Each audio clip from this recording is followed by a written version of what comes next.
How's it going, people? Welcome back to the channel and welcome back to AFTV. Breaking news. One of our loan E's, currently at French club Reims, has made a decision on his international future. He has chosen to play for the US moving forward, and that is obviously following Balogun. And with Cecil, we're here to break the news, offer our opinions on it, and get yours in the live chat too. So make sure you're there. I see one opinion from Sapphire already. We're going to get into it, but Let's first introduce Cecil. What are you saying, Cecil? I'm good, man. I'm good. This is news that kind of is just broken straight away now. I saw Fabrizio tweet about it as well, and it's made a decision that I think, well, people were waiting for. He could have played for the UK, could have played for Nigeria or USA, but he's gone with the USA as the country that he's going to represent. And kind of, we've got a load of things to break down, read the stats, the information. My thing is, I just want to quickly just say that, Balogun, he's been very wanted by the USA. That's where he was born. Obviously, the next World Cup is in the USA and other countries around it. He always mentioned, and I've listened to a few of his interviews, go where you're wanted. I know when Lacazette left as well, and they said go and play in France if they want you there. Go and get some game time and play there because the competition is so high at Arsenal. He's been wanted at Reims, been doing so well. They're behind him. And then in the USA, I know they've been campaigning for him as well to represent that country. So he's kind of sticking to go where you're wanted. He reminds me of Chuba Akpom a little bit. But yeah, that's kind of what I really want to touch on. I know how much he focused on, I want to play where I'm most wanted. It feels like USA won that battle. It makes sense. And the news initially has come from Fabrizio Romano, and he stated on Twitter, breaking, huge news for the United States. Arsenal star following Balogun has finally decided to represent the US men's national team. He will switch allegiance to the USA. Balogun took his time, but the decision has been made. No England. He will represent USA. Official soon. Here we go. He had his trademark at the end as always. And Cecil kind of delved into a few of the background points, but let me go into it as well. Born in the US, Brooklyn, New York to be exact, to Nigerian parents and raised in England. He had the choice to represent all three nations at international level. He has represented England at youth level. He's also represented the US at youth level, I believe under 18s. But it was decision time, and he's made his decision now. He's 21 years old, turning 22 in July. And, when compared to the current set of English strikers around Europe, he sits just behind Kane on 26 goals and Ivan Toney on 20 goals. Wow. Balogun's currently got 19 in Liga, as said earlier, for Reims. And I looked at the World Cup fixtures for the US, and when the news broke, I just wanted to see who they've currently got as options up front. And looking at the games from the World Cup, Joshua Sargent, age 23, currently at Norwich, started the first World Cup game for the US in the 1-1 draw with Wales. Haji Wright, 25, at Antalyaspor, started the 0-0 draw against England. And Joshua Sargent was back in the starting lineup for the final group game against Iran, which obviously the US won 1-0, and that saw them make it through the group stages of the World Cup. So a bit of chopping and changing there, and literally in every single game, whether Joshua Sargent started or Haji Wright started, one was replaced by the other during the game, only scoring 2 goals across the first 3 group games in the World Cup. You can see that they're in need of someone up top, in my opinion, to kind of take charge. And moving forward in the World Cup, they played the Netherlands in the first knockout stage, losing 3-1. And with Sargent out injured in that game, Jesus Ferreira started. So that was his first start in the World Cup. So across the 4 games that the US had at the World Cup 2022, they played 3 different players up front. Again, highlighting the potential need for a player like Balogun to enter the fray. Haji Wright did come on in that game. Ferreira was replaced at halftime, not by Haji Wright. Haji Wright came on shortly after and got the only goal in that game. And you could tell that goals seem to be a bit of a problem for the US. Obviously, we've got a lot of US supporters in the live chat as well. Maybe you can give some more input there. And Cecil also mentioned with the World Cup in 2026 being hosted by the US, Canada and Mexico, the US will gain automatic qualification into the tournament, and that probably goes a long way in making that decision. 100%. I think he's very much wanted. He's been followed at many basketball games. He loves the US, and like I said, he wants to go where he's wanted. And having that, they're being hosted in 2026 in the USA, Mexico and Canada, that is a big I think a decision maker. I know when he was playing for the under-21s for England, he liked the style of play. He said playing in England, he knew like their philosophy was kind of like Arsenal, but he sees the competition, I think, at England and thinks, when am I really going to get a shot? Similarly to his time at Arsenal, like, when am I really going to get a shot? All of us looking at maybe getting another striker in the summer. He's going to want to play, and I think America, he can actually be a star there for the USA. I think he'll fit in and slot in superbly well there. He's a very good player. A little bit sad. I know this is a bit too much of an opinion, but it'd be sad if we do see him move on from Arsenal this summer. But it's looking like that will likely happen from the decisions he's making so far. He wants to be playing. He's been doing so well. The lead man at Reims. The manager loves him, Will Still. So, listen, him making that decision, I understand it. I'm sure many of the people listening and watching on as well, they'll understand his decision.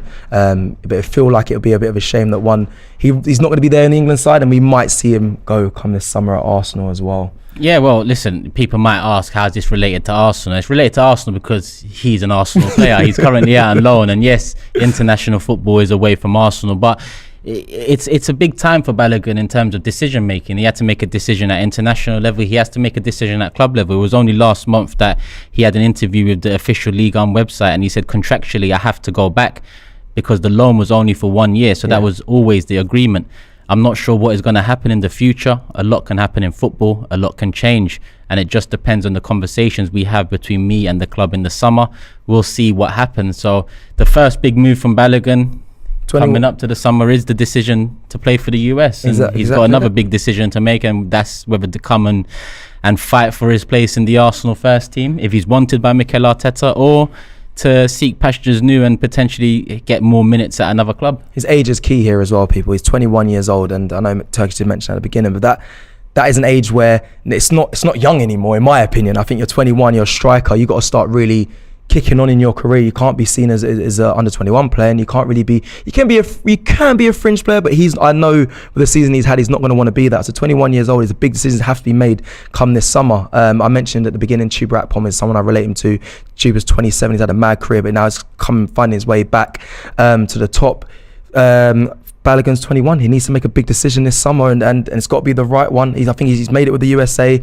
Now club will be the big one to make, but 21 years old as a striker, now you really want to start kicking on and making a career for yourself. And he'll link up with a former Arsenal youth player as well. I believe they spent quite a few years in the academy together. Yunus Musa, who plays for the international side in the US. I wanted him at Arsenal. And he plays for Valencia at the moment, getting a lot of game time there. So maybe that helped make his decision, but I do think it was the right decision for him. It would have been difficult for him to break into the England side. Even when you're doing well, it's difficult to break into the England side with favourites and go-to guys. So big up Balogun on that decision. We've talked a little bit about his feelings on Arsenal, and just a bit of background on his Arsenal future and what's happened over the years. He signed a 4-year contract in 2021.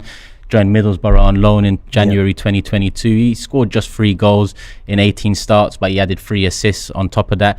And as mentioned before, currently playing at Ligue 1 club Reims. He's a quick learner. Just quickly off the back of that, I spoke with a Middlesbrough fan. I remember I did an in-depth conversation with him whilst Balogun was at loan, just to get a loan update, and he said they can see potential. He said he hasn't really been frigging the greatest, hasn't obviously scored a lot, he didn't score a load of goals, didn't set the world alight, but they could see the rawness and the potential in him, and he's clearly picked and learned very quickly how to adapt in the French league, obviously at Reims. And I think Will Still is a big part to play for that, because I think he believes in him so much, and he speaks so highly of Balogun. So depending on where Will Still goes as well, I spoke about this before when we speak about Balogun, he might take him with him. I know that happens a lot in football. Managers favour players and try and keep them along the journey. So that could be another reason. But he's clearly a quick learner. He's progressed pretty quickly through his time of being on these loan spells. 19 goals, 2 assists in 31 starts. I mean, it's a very good output, in terms of his first real season where he's getting consistent game time week in, week out. And like you mentioned, he's still quite young, but he's at that stage where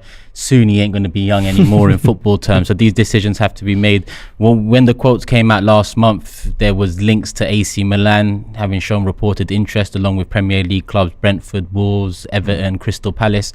So I'm sure he's going to have suitors out there. I guess it's up to the club as well. It's not just up to Balogun whether he stays here and whether he's going to be given the opportunity to get minutes. I personally do want another striker in. If I had to pick out a Balogun and Eddie to keep at the club, it would be Balogun. But I want to ask you, Seth, with this decision now that he will be representing the US men's national team, do you think that will play a part in Arsenal's decision now with him? Because we know how big the market is for football in the US, or soccer in the US. we saw all the hype about Pulisic going to Chelsea, and Balogun could be the US's star boy. Let's use a word that we use often in the season with Saka. But he could be a star boy for the US. He could be a big player for them, and you know, in terms of market, in terms of commercial aspect, in terms of revenue, do you think Arsenal will look at it and say, you know what, maybe we should go that extra yard to keep him at the club? Now he's gonna be playing international football for such a big nation that is still ever growing. It is. Do you know what?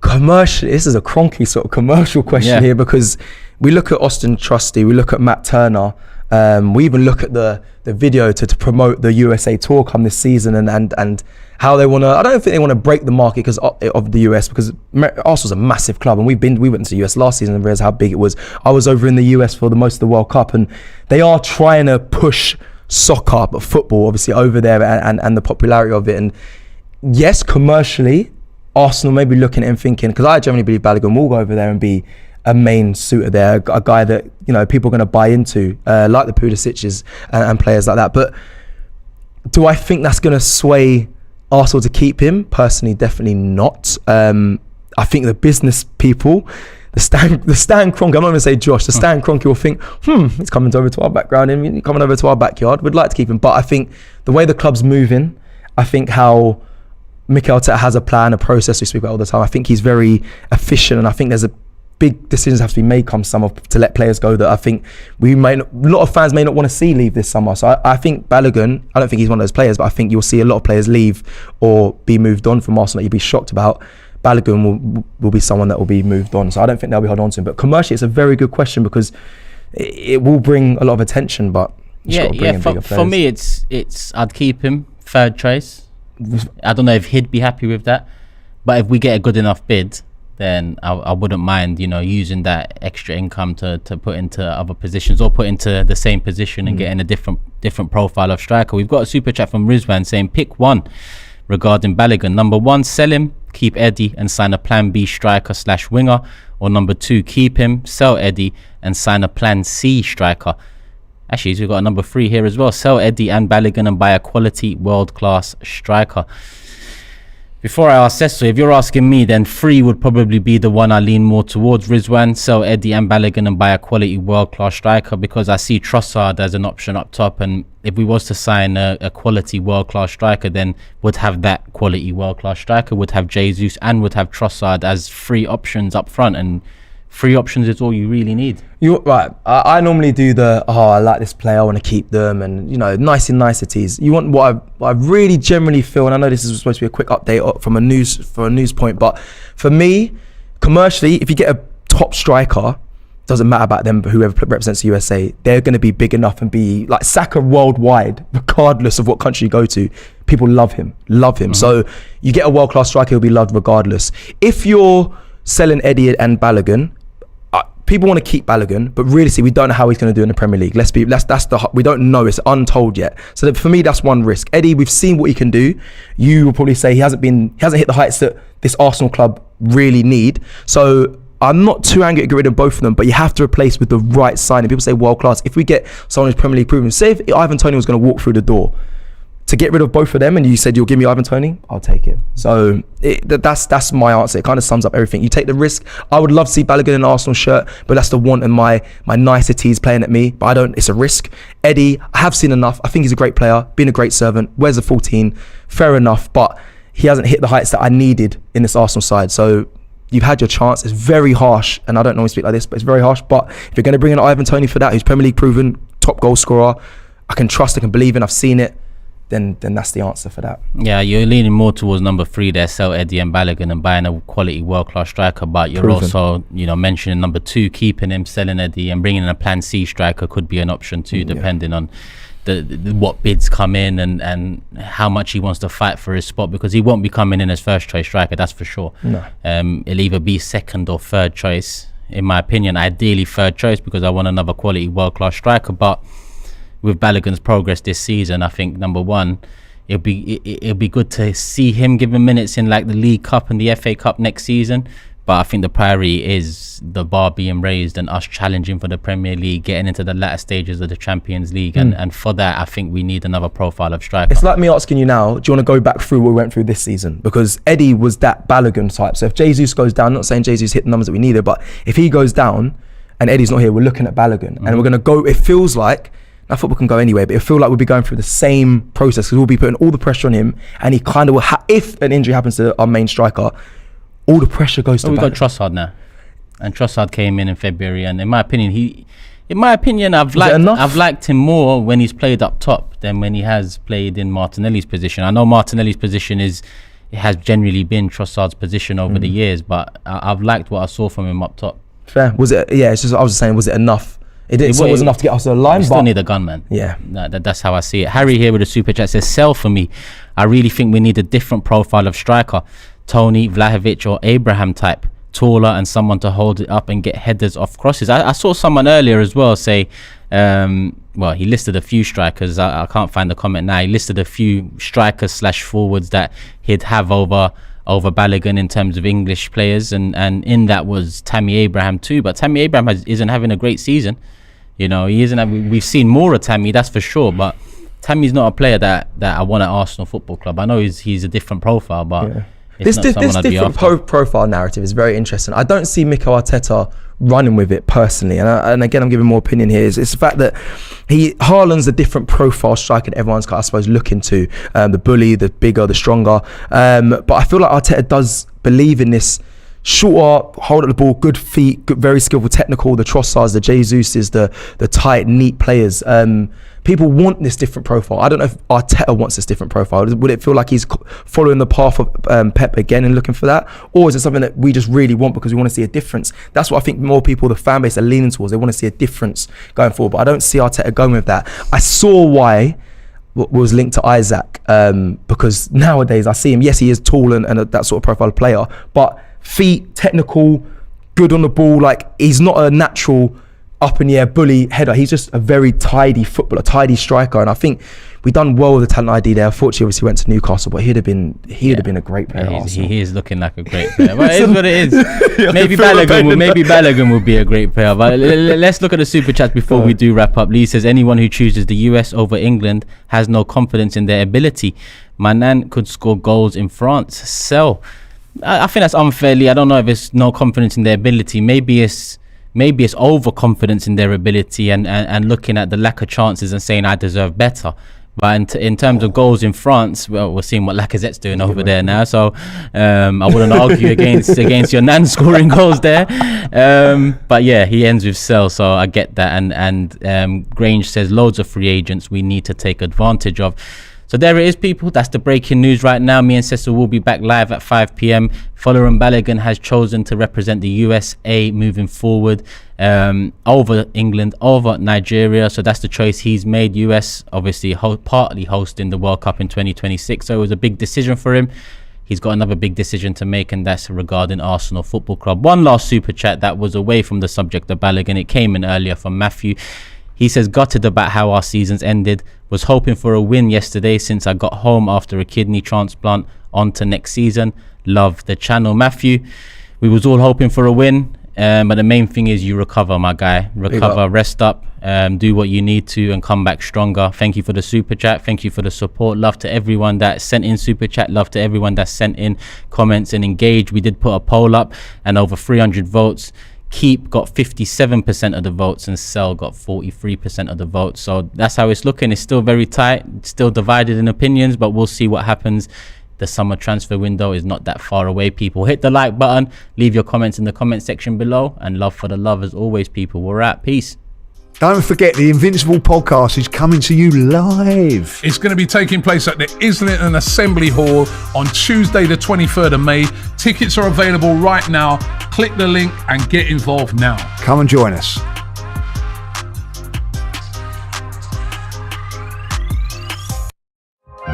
Shop for AFTV merch at shop.aftv.co.uk. Subscribe to us on YouTube. Follow us on Instagram, Facebook, Twitter